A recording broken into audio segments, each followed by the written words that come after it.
嗨，大家好，我是躺平叔，今天是2026年5月21号。这一期我们继續聊一聊伊朗，聊一聊中東，聊一聊波斯局勢。今天是美國和以色列對伊朗進行混合治療的第83天，也是哈梅內伊升天的第83天，同時也是哈梅內爾穆吉塔巴音信全無、人間蒸發的第83天。就在這第83天，董王又要幹一件大事。我們細細說來，就在5月20號這一天，董王在安德魯斯聯合基地，在那兒接受採訪的時候，他說：“相信我，如果我們得不到正確答案，事情很快就會發生。我們已經全都準備好了。”這個就是記者問他伊朗的問題，是否願意與伊朗達成一項僅涵蓋霍爾木茲海峽問題的有限協議，以延長停火，也就是核武器後面再聊了，能不能先會不會達成一個停火協議，僅霍爾木茲海峽通行？特朗普說不急，不會為了即將到來的中期選舉而急於達成協議。特朗普說，如果僅僅通過多等待幾天就能避免一場戰爭，那麼我認為這是一件極有意義的事情。特朗普他說，伊朗必須開放海峽，而且必須立即開放，所以我們要試着給這次機會。我並不着急。你知道，人們總以為中期選舉快到了，他肯定很着急。特朗普說，別人都認為特朗普會為中期選舉而着急。特朗普說，我一點也不着急，我只是理想情況下，我希望看到傷亡人數盡可能少，而不是造成大量傷亡。我們當然可以採取任何手段，但我還是希望盡量減少傷亡。這個特朗普說的這話有幾分是真的呢？不好說。特朗普表達的意思就是我有好生之德啊，洽於民心。他真這個意思。他說我只是在想，他們是否真的為了人民的利益着想，因為他們所做的某些事情在我看來並不符合人民的利益，而他們必須為人民的利益考慮。如今伊朗民眾的情緒，憤怒情緒高漲，因為人們的生活極其艱難，有很多社會動盪，這是我們之前不怎麼見到的，讓我們拭目以待。特朗普反反复复說，這個有幾分可信，有幾分是真的不好說，但是我可以肯定，特朗普這個判斷是錯誤的。他認為伊朗老百姓日子過不下去了，那麼伊朗政府就會在壓力之下也可能要答應美國，這個完全是錯誤的判斷。也就是特朗普低估了毛拉，低估了朗子政權這種為了自己的這個統治，他是不顧波斯人的死活的。也就是說，簡單點說，低估了毛拉的這種邪惡。特朗普居然還天真的以為毛拉會為他們的老百姓利益考慮，所以說他從根本上，從底層邏輯就搞錯了。所以特朗普一定會失敗。我說的失敗指的是通過這種談判讓朗子接受去核，或者是把濃縮鈾交出來，不搞核武器，還得打，還得讓他們聽一聽大炮的聲音，還得讓他們領教一下大錘的威力。靠感化是吧？靠講道理，靠什麼？你讓他要對波斯人負責任，你這簡直是叫對牛彈琴，讓人恥笑啊。特朗普還說，他說我們接管了委內瑞拉，我們基本上接管了伊朗，到目前為止我們已經損失了13個人，也就是打到現在只有13名美國軍人陣亡。他說要是換成別人，可能已經損失了10萬人，懂嗎？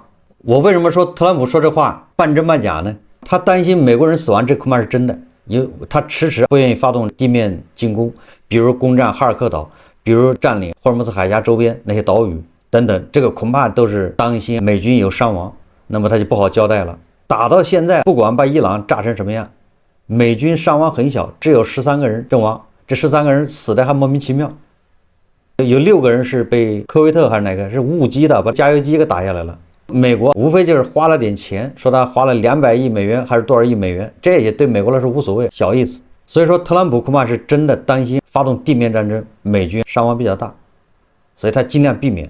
從這個角度來說，他恐怕說的是真的。但是箭在弦上不得不發，也就是現在卡在這兒，你不再繼續打擊，那麼談判很難推進，伊朗人就會極限博弈，打擊那難免就要升級，就要地面行動。這裡面他還談到了以色列總理內塔尼亞胡，特朗普還對媒體說自己和以色列總理內塔尼亞胡在伊朗問題上立場一致，內塔尼亞胡將按照我跟他說的去處理伊朗問題，也就是簡單點說，在這個事情上，內塔尼亞胡是聽我的，我是總指揮，就這意思，我親自指揮。綜合以色列和美國媒體報道，特朗普同內塔尼亞胡當天再次通話，討論了伊朗問題。這次通話氣氛緊張，長時間且戲劇性。通話後，內塔尼亞胡極度焦慮。報道稱，卡塔爾與巴基斯坦在沙特、土耳其和埃及等地區斡旋方協助下，起草了一份新版和平備忘錄，試圖縮小美國與伊朗之間的分歧。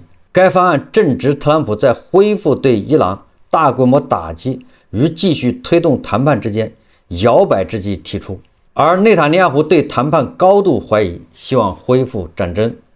這個我們都能理解。以色列總理內塔尼亞胡他的目標比較簡單明確，能動手就別吵吵，你這個談判就是耽誤時間，還沒炸夠，趕緊恢復戰爭，再炸一輪。這以色列的態度比較堅決，認為談判不解決問題，還是用武力解決核問題、地區代理人問題、遠程導彈的問題。內塔尼亞胡勸特朗普，你已經談了這麼長時間了，40多天了，被伊朗人耍得團團轉，你談出個什麼結果出來了沒有？但是我们一直說啊，特朗普他已經上道了，也就是他對談判抱有一些過高的預期，一些不切實際的想法，所以導致他就被伊朗人牽着走。這玩意就是誰認真了，誰就要吃虧。雖然特朗普說他願意多花幾天等待伊朗對美伊談判的最新回應，他說再等幾天，如果就能避免一場戰爭，不也挺好的嗎？當然了，誰急誰自己知道，對吧？作為吃瓜群眾沒有必要着急，你一天天的看。這個就像剛開始咱們說的一樣，由於雙方實力懸殊太大，是一種降維打擊，所以說基本上就是單方面的，是一種猫捉老鼠的遊戲。就像这个貓逮到一只老鼠，它並不急着吃，它會玩，把這老鼠生無可戀，想跑跑不了，不跑確實瑟瑟發抖，你不知道貓什麼時候要吃它。你作為看客，你還着急了，沒耐心。現在這個狼子啊，實際上就是老鼠，它現在是瑟瑟發抖，但是它要鼓着壯起膽子，要跟特朗普要慢慢鬥，不鬥也是等死。他鬥什麼？就是這種博弈，把這時間弄長，拖延，等到特朗普受不了了，他立馬又跪下去求饒。等到特朗普充滿信心，再給2天時間，他又開始嘚瑟，就是如此反復啊。等到特朗普徹底喪失信心，這個伊朗外交部說已經收到了美國最新版的一個提議，就是修改。當然，他們一會兒說是伊朗在這個土耳其、卡塔爾、沙特他們的斡旋之下交了一版新的方案。當然，伊朗方面說他已經收到了美國的這個反饋，他們在研究。那特朗普說給他們幾天時間，所以特朗普這個講話呀，真真假假，虛虛實實，談判拿捏分寸。特朗普直言，伊方談判已然走到臨界邊緣，放話拿不到滿意結果，局勢立馬急速升溫，各方早已嚴陣以待。轉頭話鋒也一轉，我有好生之德，如果能多等幾天，就能避免傷亡。有什麼不好的呢？暫緩推進也未嘗不可。一邊高調放狠話施壓，立場姿態強硬，一邊又留足緩衝餘地，顯得叫好生之德恰如民心，反應話術切換自如。實際上確實進退打和不打都是由特朗普自己一個人說了算。伊朗的衛隊，伊朗的強硬派現在是鼓足勇氣要跟這個特朗普博弈，挑戰特朗普的極限。當地時間5月20號，美國白宮在社交媒體 X 上發帖，列出被清除的美國敵人，並配文正義必會伸張，正義必到。名單中包含被逮捕的委內瑞拉總統馬杜羅，已故伊朗最高領袖哈梅內伊，被擊斃的極端組織伊斯蘭國全球指揮體系中的2號人物叫米努基，以及被起訴的古巴前領導人菲德爾·卡特羅斯之弟勞爾·卡特羅斯，也就是這都在美國這個名單之中，有的已經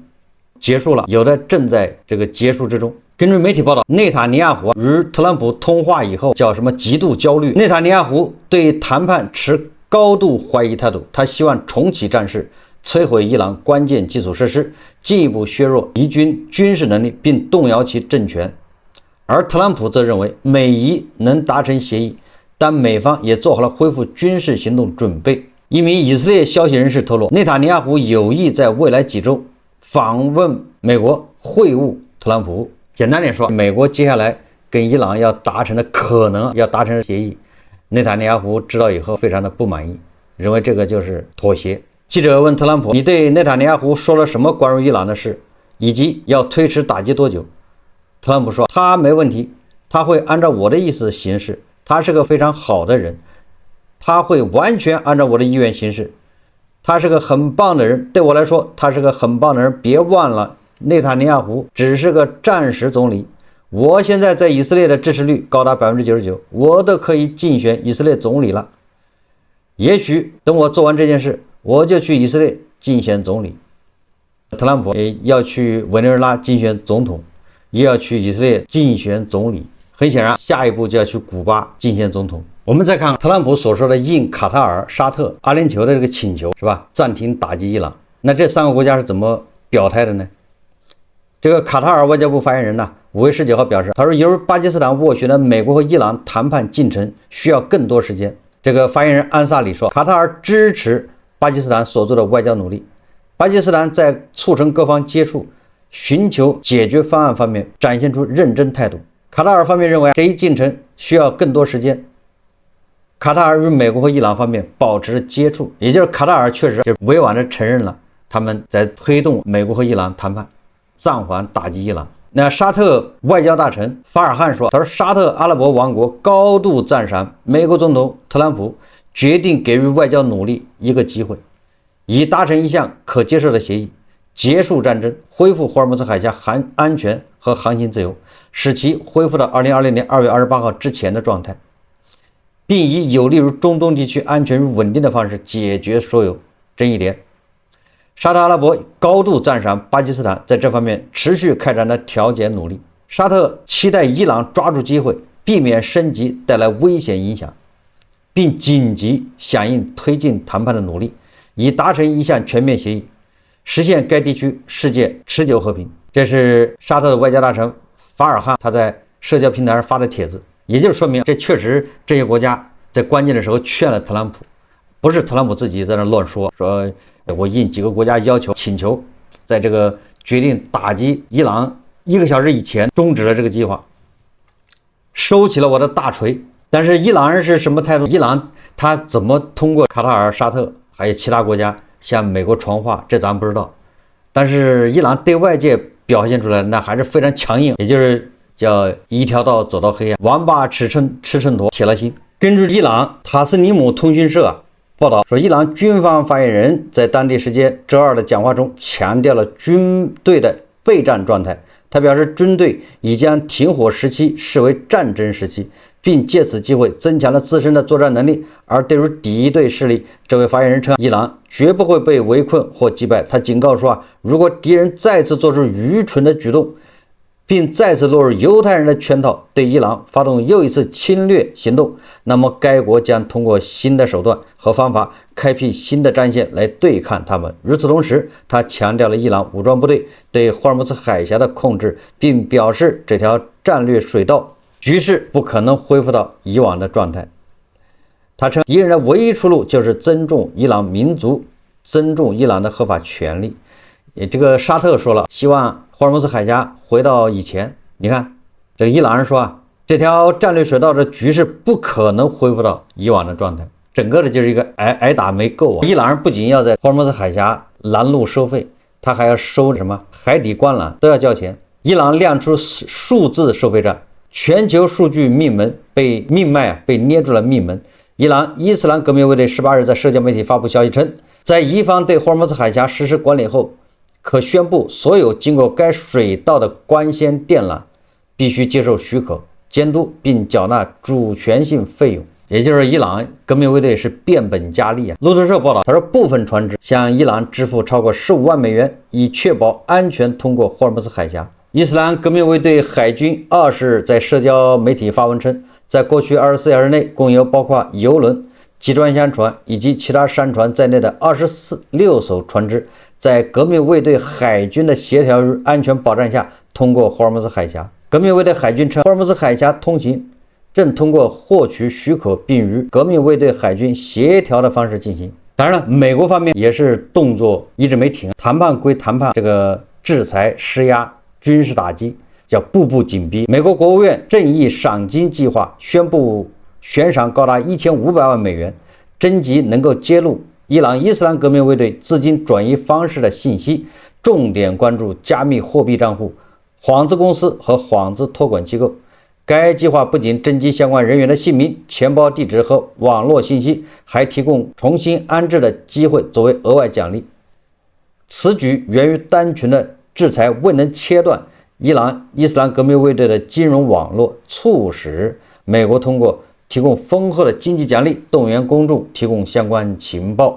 這都是對伊朗展開的這個經濟絞殺戰。當地時間5月19日，大批美軍加油機被目擊到停放在以色列特拉維夫附近本古利安國際機場跑道上，機型包括 KC-135 和 KC-46。另據以色列媒體此前稱，以色列和美國對伊朗重啟軍事打擊行動的聯合準備工作已完成，目前正在等待美國總統特朗普的決定。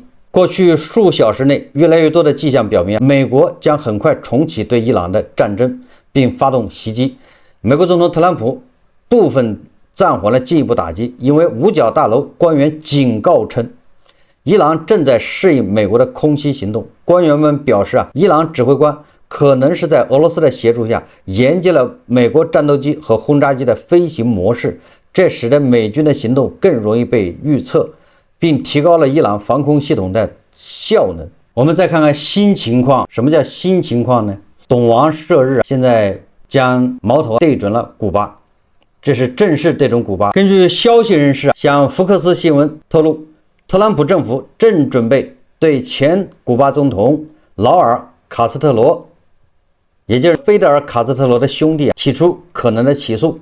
消息人士指出，周二司法部發布的一份公告宣布，將在邁阿密舉行新聞發布會，與1996年救援兄弟謀殺案受害者紀念儀式聯合舉行。這個讓人聯想一些，特朗普可能要採取對付委內瑞拉這個馬杜羅的這個手段來對付古巴了。古巴現任總統卡內爾就這個勞爾·卡斯特羅被美國起訴一事發表聲明，他說，美國政府剛剛宣布对陸軍上將勞爾·卡斯特羅提出所謂的指控，暴露了帝國主義代表對古巴革命堅定不屈的意志，以及領導層團結一致、堅守道德準則的憤怒與挫敗感。這是一場缺乏任何法律依據的政治操弄，唯一的目的是為其對古巴發動軍事侵略的瘋狂行徑編造虛假的借口。而特朗普也對此做了回應。特朗普是怎麼回應的呢？特朗普首先將矛頭對準古巴政權的經濟崩潰。他說，古巴沒有食物，沒有電，沒有任何能源。他們對記者說，同時不忘補充一句，就是這個特朗普他又補了一句，他說，但他們很多偉大的人民。特朗普又說了，我們正在解放古巴。他解釋到，美國在古巴擁有大量專業人員，包括中情局的人，以及來自那裡的國務卿盧比奧。盧比奧不是這個古巴移民嗎？因此我們擁有豐富的專長。特朗普說，我們將幫助古巴人民，我們會從人道主義的角度幫助他們。當記者追問是否會升級軍事行動時，特朗普給出了明確的否定回答，說不會有升級。他說我不認為有必要升級，那個地方正在分崩離析，一團糟，他們已經失去了控制。但特朗普同時拒絕透露下一步的具體計劃，我不能說接下來會發生什麼。實際上就在這個同時，美國南方司令部發布消息稱，美軍的尼米茲號航空母艦戰鬥群已經進入加勒比海，此外還有格里德利號驅逐艦和帕图克森特號補給艦。也就是說，美軍的馬上就要到臨退役的尼米茲號航空母艦，居然這個時候來擔起大任，叫什麼？許中無大將，廖化為先鋒。尼米茲號航母好像是明年退役，老的不能動了。這個時候返聘回去當主攻任務。特朗普說，我們正在解放古巴，什麼意思啊？懂王射日在波斯那邊射了一半，奈何波斯的太陽太多啊，射掉一個又來一個，射累了，現在換個地方射，再去古巴射，不管他是在朗子那兒射還是在古巴射，懂王射日沒毛病，射得越多越好。有很多人把古巴目前的困境歸結於美帝的封鎖制裁，這個就是叫本末倒置。就在古巴獨立日，美國國務卿盧比奧用西班牙語告訴古巴人民：你們每天停電22小時，不是美國的錯，罪魁禍首是軍方企業。這幫人偷走了國家的錢，控制了70%的經濟，卻一分不給百姓。他們拿錢給自己享福，讓你們受苦。美國願給1億美元援助，但必須繞過他們，直接發給老百姓。我們想要一個新古巴，人人能做生意，能批評政府，能爭選舉，周邊國家都能做到，為什麼你們不行？攔路的就是那群控制古巴的人。實際上這段話在伊朗同樣適用，在有那麼幾個國家都適用。這些國家有一個共同的特徵，就把自己是吧，民不聊生，一片黑暗，全部歸罪為美帝的陰謀，美西方的制裁打壓。這些政權實際上不多了，就那麼幾個，董王射掉一個是一個。所以從這一點來說，我還是比較欣賞董王在這個事情上面，就射日这一塊，人家做的是不錯的。董王射日這塊比美國的民主党做得好。這個美國的民主党，他口號喊得響，這個點位、政治站位站得高，政治正確，但是眼高手低，他很少做什麼事。而這個董王好像他個點位站得不高，格局顯得也不高，但是人家手邊能幹的活，人家先幹了。所以說，我們說董王，我們一定不要看他說什麼，要看他做什麼，他做了什麼事情。他在那兒射日，這不就挺好的嗎？這些事情民主黨幹不到嗎？能做到，但是他不做。你某種角度來說，顯得有點好高騖遠。在這些事情上面，董王人家不管什麼原因，人家順手給做了，這就應該給他鼓鼓掌。勿以善小什麼而不為，是吧？勿以惡小而為之，是吧？我說反了。總之，人家董王不管出什麼目的，順手把這幾件事給他幹了。你以前的那些人，每天每个人都在唱高調，但是這些事你不願意去做，順手能幹的事你都不願意幹，調門唱得高，有什麼意義呢？所以在這一點上，我們也應該給董王鼓鼓掌。董王射日，射得越多越好。論跡不論心，你不要說董王是怎麼想的，是吧？董王他的個人主觀意願是什麼，這不管，咱們只管他這個事情，他給辦了。你不要管董王是圖錢也好，圖名也好，圖利也好。勿以善小而不為，勿以惡小而為之。這是劉玄德臨終前給這個劉禪的遺詔。不也挺有道理的嗎？所以我一直反復強調，董王在很多事情上面，所以確實讓人看不上，為人所不齒。